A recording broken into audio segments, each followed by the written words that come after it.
What if I told you that the most anticipated diplomatic meeting in years was just called off because of something happening 6,000 miles away in the middle of a war zone? What if the two most powerful men on the planet were supposed to shake hands and talk about the future of global trade, but instead one of them picked up the phone and said, "We need to postpone this because there is chaos in the Persian Gulf and I need you to send your warships to help me"? Folks, this is not some movie plot. This is exactly what just happened between Donald Trump and Xi Jinping, and the implications of this delay could reshape the entire world order as we know it. If you are ready to dive into one of the most significant geopolitical developments of 2026, then smash that like button right now. Subscribe to this channel if you have not already, and share this video with anyone who needs to understand what is really going on behind closed doors between Washington and Beijing. Trust me, you do not want to miss a single second of what I am about to tell you. So here is what we know. President Donald Trump was supposed to fly to China at the end of this month for a 3-day summit with Chinese President Xi Jinping. The dates were locked in for March 31st through April 2nd. This was going to be the first time an American president visited Beijing since Trump himself went there during his first term back in 2017. This was supposed to be the moment when the United States and China finally moved past years of trade wars and tariff battles and rare earth export restrictions and all that economic chaos that has been rattling global markets. But then, on Sunday, Trump dropped a bombshell. Speaking to reporters aboard Air Force One, he said he had asked the Chinese to delay the summit by about a month or so. His reason? The widening war with Iran and the urgent need to reopen one of the most critical shipping lanes on the entire planet, the Strait of Hormuz. Now, let me give you some context here, because this is absolutely crucial to understanding what is happening.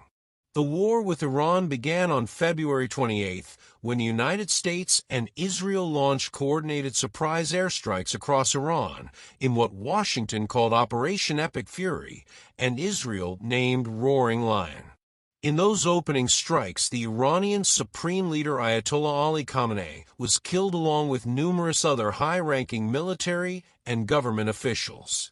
This was not some limited operation. This was a decapitation strike that fundamentally changed the Middle East overnight.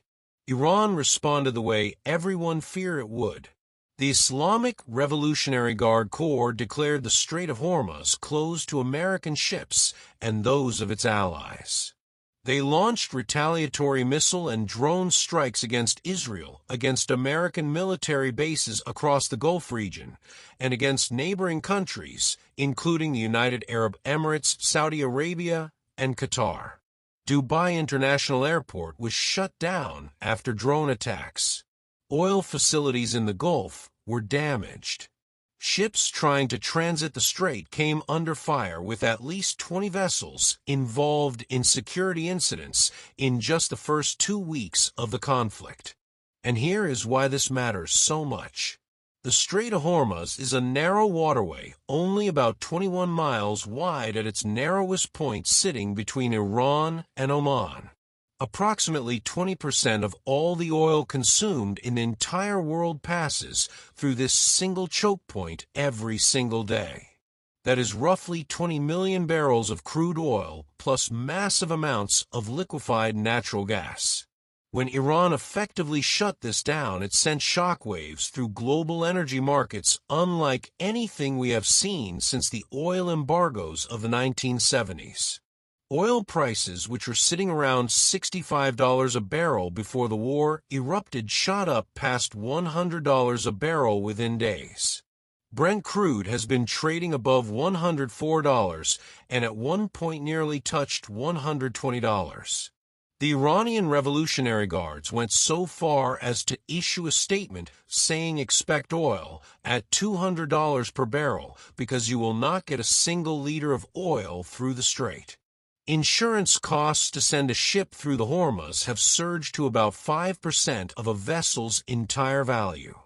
That means it now costs roughly $5 million just to insure a $100 million oil tanker making a single trip through those contested waters. So where does China fit into all of this? This is where the story gets really interesting.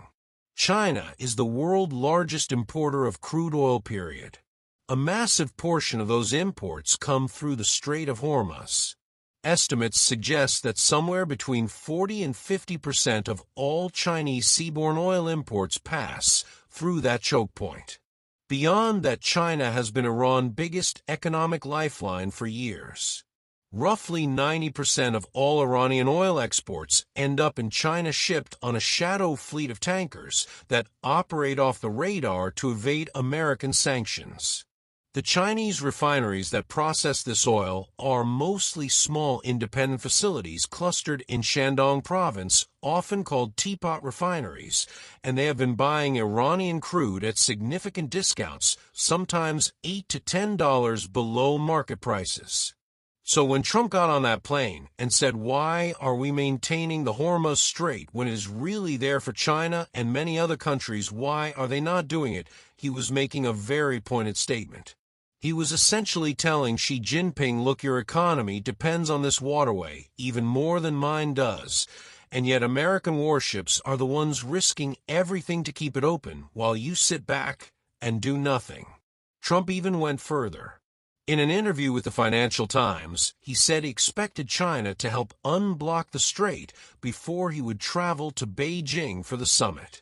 He called on Beijing to join what he described as a team effort to send ships to help secure the passage of commercial vessels. Treasury Secretary Scott Bessent, who just wrapped up trade talks with Chinese officials in Paris, tried to soften the message a bit, saying that any delay would be for logistical reasons, not because Trump demanded China police the strait. But make no mistake, the pressure on Beijing is real, and it is intense. Now here is where things get even more complicated. China has deep strategic ties with Iran that go back decades. Back in 2021, Beijing and Tehran signed a massive 25-year cooperation agreement worth an estimated $400 billion. Under this deal, China gets Iranian oil at below-market prices in exchange for investments in Iranian infrastructure. China has also brought Iran into its geopolitical orbit by supporting its membership in BRICS and the Shanghai Cooperation Organization. These are the multilateral clubs that Beijing uses to challenge American global dominance. But at the same time, China really does not want this war. Beijing has called for an immediate halt to military operations and warned against further escalation.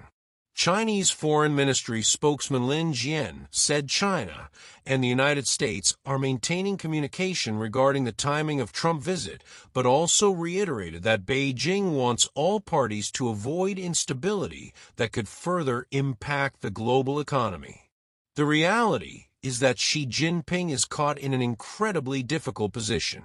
If he openly supports Iran and helps it evade American pressure, he risks blowing up whatever remains of the fragile trade truce with Washington.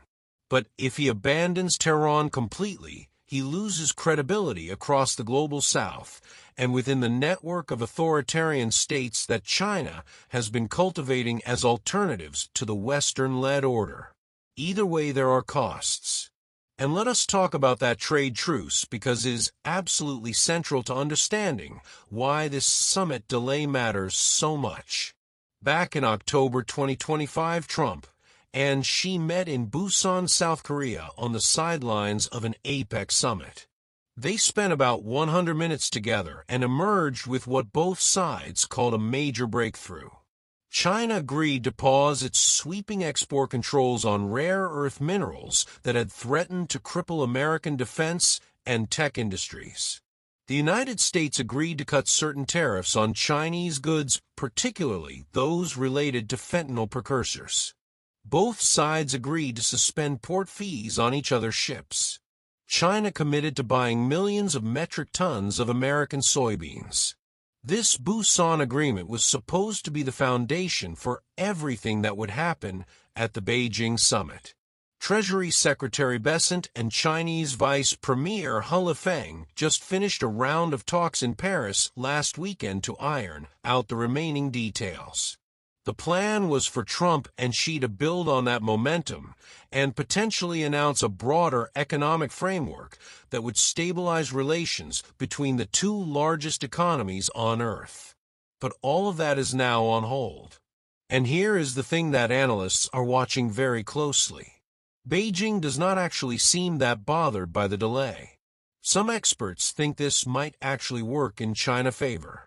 Austin Strange, an associate professor of politics at the University of Hong Kong, pointed out that right now the Iran war is clearly the Trump administration top foreign policy priority, so Beijing probably will not interpret the delay as some kind of intentional negotiation tactic.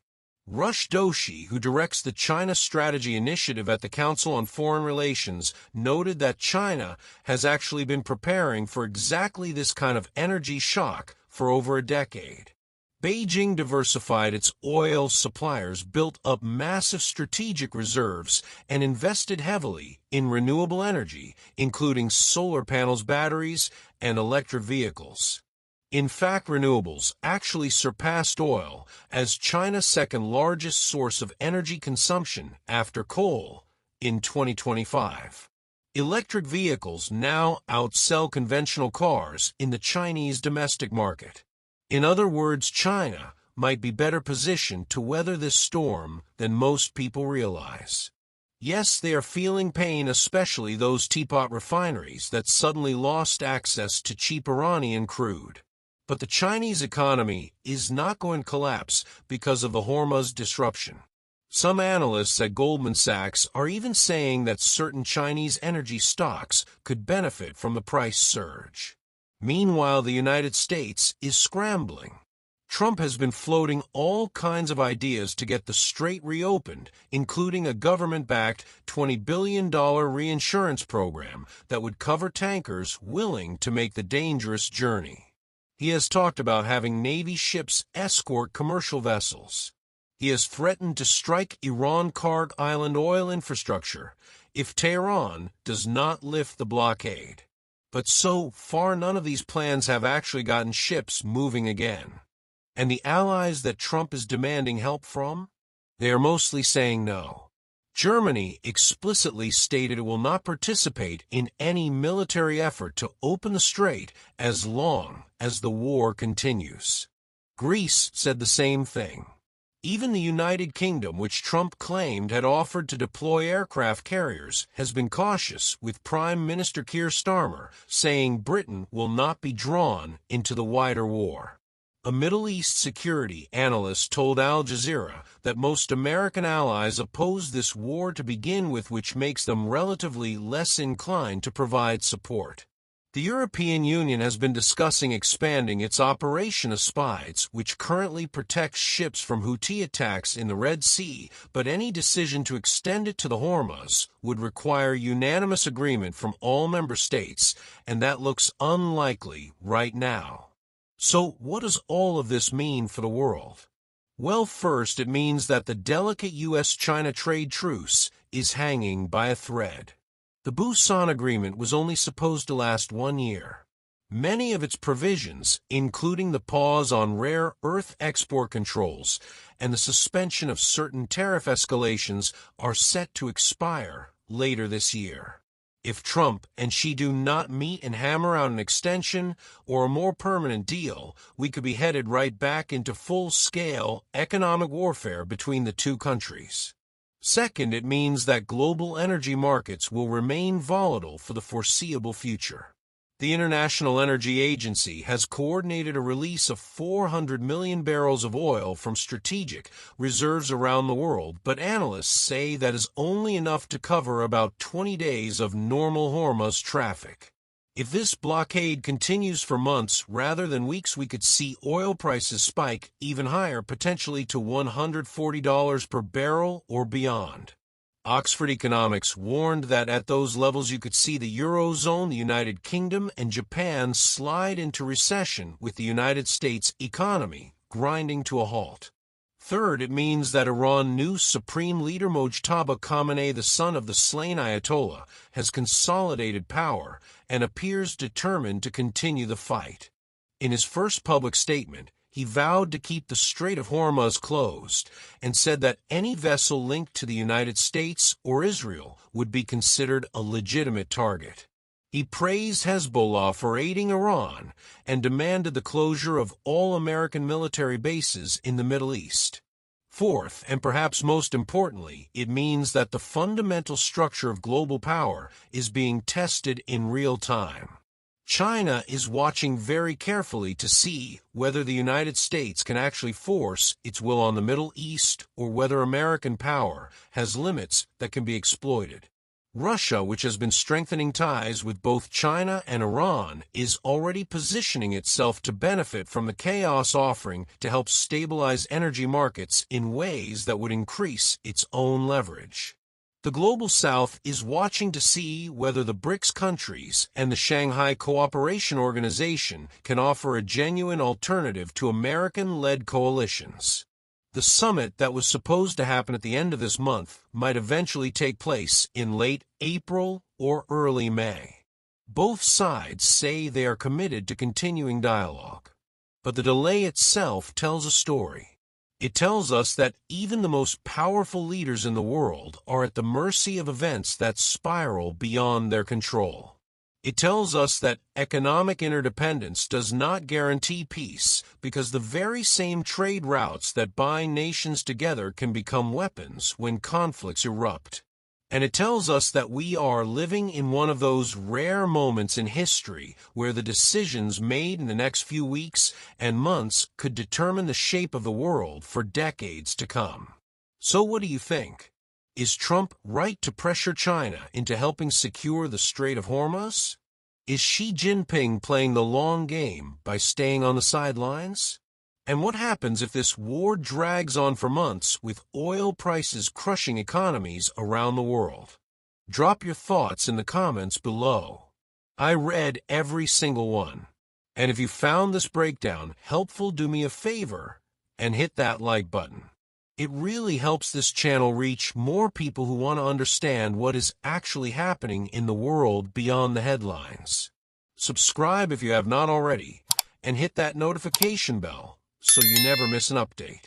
Share this video with your friends, your family, anyone you know who cares about geopolitics and the global economy, because the more people understand what is at stake, the better prepared we all are for what comes next. Thank you so much for watching. Stay informed, stay curious, and I